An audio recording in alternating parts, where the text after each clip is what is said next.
اللہ حضور کے گستاخ کو اگر کسی نے قتل کر دیا، پہلی بات تو یہ کہ حضور کے گستاخ کو اگر کسی نے قتل کیا یہ کام ریاست کا تھا، لیکن اگر رعایا میں اس قدر ان کی دل آزاری ہوئی جس طرح ممتاز قادری نے کیا کہ اگر اس نے قتل کر دیا تو یہ اجماعی مسئلہ ہے کہ پھر اس سے قصاص نہیں لیا جائے گا، قصاص بولیے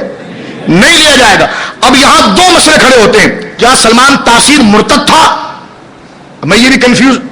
جو دماغ ہو جاتے ہیں بعض لوگوں کے جس کو کیا گیا ہے میڈیا کے اوپر، تو میں اس کی ذرا وضاحت آپ کے سامنے کر دوں کہ بزرگ علماء کی بات آپ تک پہنچا دوں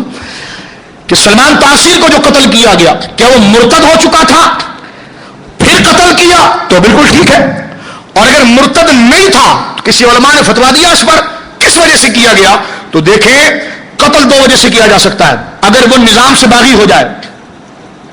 تو وہ بھی مباح الدم ہو جاتا ہے، جو نظام سے باغی ہو جائے وہ بھی مباح الدم ہے، اور جو مرتد ہو وہ تو مباح الدم ہے۔ اس کی مثال شرائع کے اندر ذکر کی جاتی ہے کہ حضرت مولا کائنات نے جس وقت خارجیوں پر تلوار اٹھائی اور ان کا قتل کیا تو صحابہ نے یہ کہا کہ حضور یہ نمازیں پڑھتے ہیں، حضرت علی سے کہا یہ نمازیں پڑھتے ہیں، حضرت علی نے فرمایا ہاں اس اعتبار سے تو یہ ہمارے بھائی ہیں لیکن نظام کے لیے فساد کا باعث بن رہے ہیں اور باغی ہو رہے ہیں لہٰذا ان کو قتل کیا جائے گا۔ تو جس طرح خارجیوں کو فساد کی وجہ سے قتل کیا گیا ہے اسی طرح سلمان تاثیر فساد کا باعث تھا، ممتاز قادری نے اس کو قتل کر دیا۔ اگر ارتداد ہے تب بھی مباح الدم ہے اور فساد ہے تب بھی مباح الدم ہے، اور فساد کی باتیں ایک نہیں، میاں والی کے کئی مشائخ ہیں جنہوں نے باقاعدہ اس کی FIR کٹوانے کی کوشش کی، اور جناب جس وقت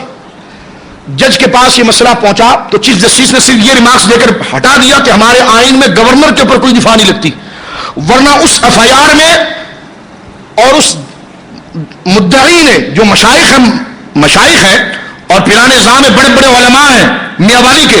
ان کا فردی بیان ہے، انہوں نے کہا ہم نے اپنے کانوں سے اپنے سامنے اس کی گستاخیاں سنی ہیں، ہم اسی وقت اس کو قتل کرتے لیکن ہمارے پاس اسباب نہیں تھے، لیکن ہم یہ کہنا چاہتے ہیں کہ 296 پر لگا کر 295 پر لگا کر اس پر اقدام کیا جائے، تو صرف چیف جسٹس نے انگریزوں کے قانون کو دیکھتے ہوئے اس بات کو ریمارکس کر دیا اور یہ آگے بڑھا دیا کہ گورنر کے خلاف کچھ نہیں ہو سکتا۔ تو ایک نہیں درجنوں ایسے، اس کے بیٹے کا نام آتش تاثیر ہے، کیا تاثیر ہے بولیے؟